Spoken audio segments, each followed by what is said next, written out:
해결하기 어렵거나 대응하기 곤란한 문제적 섹터들을 모아서 명쾌한 솔루션을 제시해드리겠습니다. 오늘의 문제적 섹터 해결사 GL리서치 박창윤 대표님과 함께합니다. 안녕하세요. 네, 안녕하세요. 네, 저희 시간에는 처음 뵙습니다. 잘 부탁드릴게요.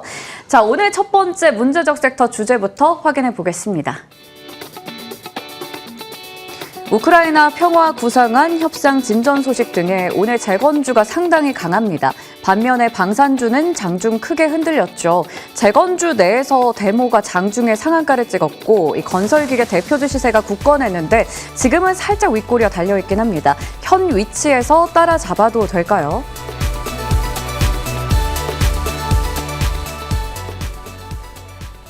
네, 우크라 종전에 대한 기대감이 불거지면서 다시 한번 재건주의 시세가 상당히 강합니다. 건설기계, 우크라 재건, 네옴시티 등등 지금 섹터 상승률 순으로 봤을 때 관련주들의 시세가 굳건한데 다만 장중 고점 대비해서 아주 살짝 오름폭이 줄어들긴 했거든요. 이러한 시세는 얼마나 더 이어질 수 있다라고 보세요? 시장에서 지금 이에 따른 기대감, 그동안의 학습 효과에 기한한 최근의 투자 전략 이런 것들을 생각을 해보면 기대감이 실망감으로 바뀌기 전에 미리 팔고 나가는 움직임 자체가 항상 나타날 수가 있습니다. 트럼프 대통령이 이제 트루스 소셜을 통해서 이에 우크라이나 이런 협상에 대한 부분, 특히 이런 협상안 수용을 촉구하는 부분에 대해서 구체적인 데드라인을 정해줬죠. 이번 주 목요일 27일입니다. 그러면 기대감이 실망감으로 바뀌기 전에 오늘이 월요일이니까 협상안 수용 촉구 시한이 목요일이니까 그 전에 미리 팔고 나가는 모습이 나오고 있는 거죠. 즉 오늘하고 내일 정도는 어느 정도 트레이딩 바이 자체는 가능하지만 목요일 이전, 즉 기대감이 실망감으로 바뀌기 이전인 수요일부터는 이에 따른 세론 자체가 세게 나올 수가 있기 때문에 미리 파는 모습 자체가 계속 항상 같이 나오고 있는 이러한 상황인 것 같습니다. 네, 오늘 내일 중으로 트레이딩 바이 정도는 괜찮은데 확실히 이게 기대감이 실망감으로 바뀔 때는 세론이 나올 수도 있기 때문에 우리가 짧게 대응을 해야 된다라는 말씀이신 것 같습니다. 그러면 오늘 따라잡는 건 좀 뭔가 위험하다라고 보시는 건지 본다면 그래도 이왕이면 실적이 받쳐주는 쪽을 봐야 될 텐데 옥석 좀 가려볼까요? 사실 뭐 다수 종목들이 있죠. 건설, 철도, 거기에 들어가게 되는 이런 건설 부자재를 만들고 있는 다수 기업들이 산재에 있습니다. 우리가 생각해 볼 수 있는 게 큰 기업으로서 인프라 제공하는 쪽으로는 건설 쪽에 HD, 현대 건설기계나 현대 에버다임 같은 경우가 여기에 해당이 된다고 볼 수가 있는 거고, 건설 부자재 쪽에 아스콘을 들어가게 되는 SG 같은 경우에는 실제 이제 현지, 그러니까 우크라이나와 현지 법인 자체 이미 출자가 완료되어 있는 상황에서 일부 구간에 대해서 에코스틸 아스콘을 이미 시범 사업 형태로 까는 모습 자체가 나타났거든요. 그렇기 때문에 이러한 세 개 종목 같은 경우는 실체가 있다라고 생각을 하고 있습니다. 다만 지금 시장에서 같이 움직이고 있는 전진 건설 로봇주 중에서도 특히나 이제 지뢰 제거 이런 부분에 지금 테마성으로서 움직였었던 이런 기업들은 사실 실적보다는 테마, 기대감으로서 편승해서 움직이는 경우가 상당히 강하기 때문에 그런 부분은 실체와 그리고 기대감 이런 부분을 좀 구분하실 필요가 있다고 생각을 하고 있고요. 철도 같은 경우에는 대양 전기공업, 세명전기, 푸른 기술 등 관련된 이런 종목들이 움직이고 있는데 결국 철도, 그러니까 레일웨이 사업부에서는 결국 현대로템 같은 경우가 해외 수출 이력이라든지 관련된 레퍼런스를 보유를 하고 있기 때문에 만약 철도 쪽을 보시게 된다면 현대로템이라고 생각을 합니다. 즉 그 안에 핵심적인 종목 다시 한번 말씀드리면 ST 현대건설기계, 현대에버다임, 그리고 현대로템과 SG까지 이렇게 네 종목 체크해 보시면 좋을 것 같습니다. 아주 명쾌하게 네 종목을 말씀해 주셨으니까요. 좀 리스트에 담아두시고 눈여겨보면서 대응하면 좋을 것 같습니다. 반면에 이제 방산 쪽은 걱정이 큽니다. 뭐 재건이 이제 종전이 이제 현실화가 된다면 앞으로 이제 재건 관련한 종목들이 계속 주목을 받게 되고 그러면 또 이렇게 방산주는 장중에 흔들림이 크게 나오는데 대표주들 중심으로 해서 지금 다 밀리고 있잖아요. 네. 이 타격은 어디까지 더 지속이 될까요? 재건주와 결국 이제 방산주 같은 경우에는 시속 게임 형태로서 최근에 재건주가 지금 오늘 올라오는 모습이 나오고 있기 때문에 당연히 방산주는 하락하는 모습이 나오는데요. 앞서 이제 투자 전략, 셀 온 뉴스, 즉 이런 기대감이 실망감으로 바뀌기 전에 미리 파는 이런 전략 이런 것들을 생각을 해보면 저는 그 기점이 목요일 이전이 한 수요일 전후가 될 거라고 생각을 합니다. 빠르면 내일 오후부터 이런 현상이 나올 수가 있거든요. 그러면 현 시점에서 오히려 이런 방산주 같은 경우에는 오늘과 내일 정도의 저가 분할로 담아가는 전략이 좀 더 유효하지 않을까 이렇게 생각을 합니다. 즉 종전에 대한 기대감으로 인해 지금 라인메탈 같은 경우가 유럽 증시에서 6.99%, 즉 7% 밀리는 모습이 나타났었고 이에 따른 영향으로 현대로템이나 하나에어로스페이스 등 우리나라 대표적인 방산주들 같은 경우에도 동반해서 밀리는 모습 자체가 포착이 되기도 했었거든요. 그러한 것들을 생각을 해놓고 본다면 오히려 이러한 종목들을 담을 수가 있는 거죠. 지금 오전장하고 특히나 비교가 되는 게 현대로템, 하나에어로스페이스는 밑꼬리가 세게 달리면서 맞아요. 올라오는 모습이 나타나면서 이에 따른 저가 매수세가 들어왔고요. 그리고 이쪽은 이미 2년에서 3년치 일감을 충분히 확보해 놓은 상황에서 밸류에이션 멀티플 상단도 기존의 25배 이상에서 지금 현대로템은 18.4배, 하나에어로스페이스가 18.6배까지, 즉 지난 고점 대비해서 한 20% 이상 가격적인 조정이 나왔어요. 그런 것들을 생각을 해보면 오히려 이러한 두 종목은 지금 현 시점에서 분할로 담아갈 수 있지 않을까, 저는 그렇게 생각을 하고 있습니다. 오히려 지금은 분할로 담아갈 수도 있다라고 말씀을 해주셨습니다. 차트도 좀 보면서 설명 부탁드릴게요. 일단 뭐 현대로템 같은 경우가 저는 예. 대표적인 부분이라고 생각을 해요.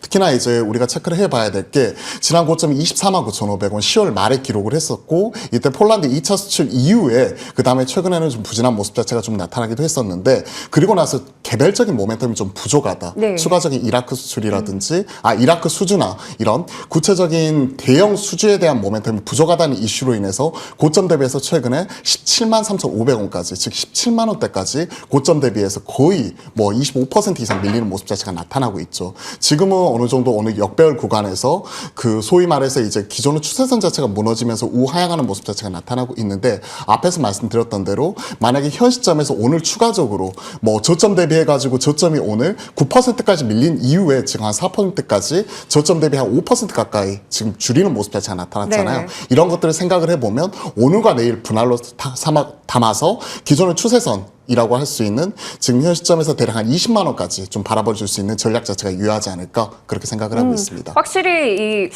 아래 꼬리 달고 지금 낙폭을 많이 줄인 만큼 이제는 저점 매수도 가능한 구간이다. 현대로템에 대해서도 가격적인 전략을 아주 꼼꼼하게 세워주셨습니다. 재건과 함께 방산에 대한 이야기까지 나눠봤고요. 두 번째 주제로 넘어가 보겠습니다. 2년간 잠자던 STO 제도화 논의가 본격 심사에 착수합니다. 본회의 통과 시 내년 상반기 STO 시장의 개화가 전망됩니다. 27일엔 네이버 두나무 합병 관련 공식 발표가 있다는데 신시장엔 강력한 모멘텀이 될 것 같아서요. 지금이 관련주를 담을 적기인가요?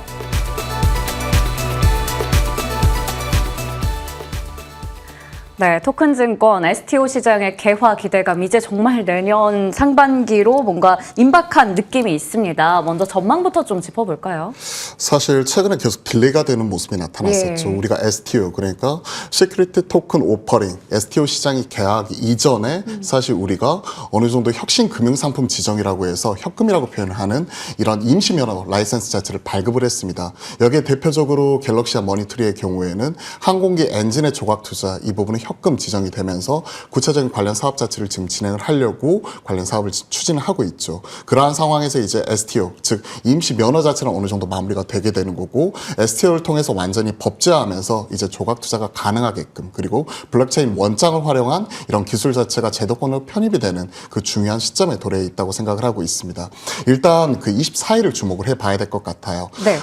당장 오늘인데 법안 소위가 지금 현재 상정이 되어 있는 상황이고, 이러한 부분 자체가 정무위 법안 소위 이런 부분을 통과를 하게 된다면 향후에 정무위 전체 회의, 그리고 추가적으로 법제사법위원회의 이런 타결을 거쳐서 본회의 의결까지도 진행이 되게 되는데, 빠르면 올해 안에 이런 부분이 본회의 통과까지도 얘기를 하고 있어요. 그러면 계도 기간을 거쳐 가지고 향후 이런 것들이 법제화되는 부분이 빠르면 내년 정도 하반기에는 우리가 이제 눈으로서 확인을 할 수가 있는 거죠. 즉 우리가 미술품이나 그리고 이런 부동산 조각 투자 이런 것들은 익숙한데, 예. 항공기 엔진이나 그리고 여타 우리가 실물화, 그러니까 증권화 시킬 수 있는 이러한 부분에 있어서 실제 조각 투자가 제도권으로서 들어온다는 부분에 있어서 상당히 의미 있는 부분이잖아요. 그러한 측면을 생각을 해놓고 본다면 사실 오늘 그리고 올해 안까지 이런 향후의 본회의 의결까지는 계속해서 모멘텀이 살아있기 때문에 관련돼서 계속 체크해 나갈 필요는 있을 것 같습니다. 계속 봐야 될 것 같은데 여기에다가 또 하나 큰 힘을 실어주는 게 바로 네이버와 두나무 간의 합병 이슈인 것 같습니다.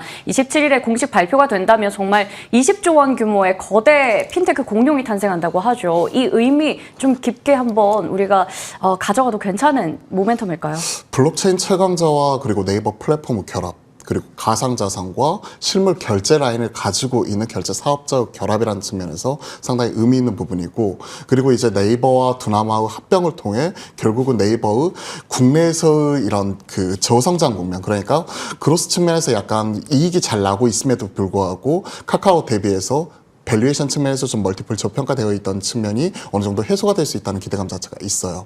구체적으로 이제 네이버와 두나무, 단순 합병 이런 것들을 생각을 하게 되면 26년 기준 네이버의 경우에는 영업이익 기준으로 대략 2.5조, 그리고 두나무의 경우 1.3조 합산해가지고 대략 한 3.8조, 4조까지도 지금 넘보는 이런 대형 핀테크 공룡이 탄생을 하는 부분이고요. 현재 네이버가 PL 18배 부분이고, 그리고 두나무와 합병을 통해서 만약에 카카오를 따라가는 30배 이상 멀티플을 네. 적용을 하게 된다면 확실히 여기서 재평가될 수 있는 여지 자체는 크죠. 앞에서 우리가 STO 쪽 말씀을 드렸고, 그리고 이번 합병을 통해서 이런 그 스테이블 코인 쪽 관련해가지고 이런 관련 사업을 진행을 하고 있는 부분 자체가 확실하게 이제 제도화되는 모습이 나타나게 된다면 분명히 의미 있는 이슈라고 생각을 하고 있습니다. 큰 의미를 두고 봐도 좋을 것 같습니다. 네이버의 재평가까지 기대할 수 있을 것 같습니다. 저희가 재건부터 지금 STO 관련주까지 체크를 해봤는데 확실히 두 섹터 다 옥석 가리기 너무 중요하거든요. 오늘 문제적 섹터 탑픽이 어디서 나올까요? 어떤 종목인가요? 결국 저희가 생각해 볼 수 있는 것 자체는 대형 집단에서는 결국 네이버라고 생각을 해요. 결국 네이버의 자산 재평가, 그러니까 리레이팅이 꾸준히 진행을 하면서 네이버의 좋은 모습이 나타날 수가 있다고 생각을 하고 있고, 중소형 집단에서는 결국은 PG 사업자, 그 안에서 핵심적인 역할을 하고 있고, 앞에서 STO 쪽의 혁신 금융사업자로서 지정이 된 갤럭시아 머니트리가 가장 대표적인 종목이라고 생각을 하고 있습니다. 갤럭시아 머니트리의 경우에는 휴대폰과 신용카드를 결합한 관련된 결제 사업 망을 구축을 하고 있고요. 그리고 온라인 투 오프라인이라고 하고 있는 O2O 비즈니스 자체를 계속해서 확장을 하면서 실적으로서 차별화되는 모습 자체가 꾸준히 나타나고 있어요. 그러면서 이제 항공기 엔진 조각 투자에 대한 혁신 금융사업자 지정을 통해 혁금 라이센스를 가지고 있는 상황에서 STO가 법제화되게 된다면 이에 따른 실질적인 수혜를 얻을 수 있는 기업으로서 우리가 당연히 주목을 할 수가 있다라고 생각을 하고 있습니다. 그러한 측면에서 우리가 좀 지켜볼 수가 있을 것 같고요.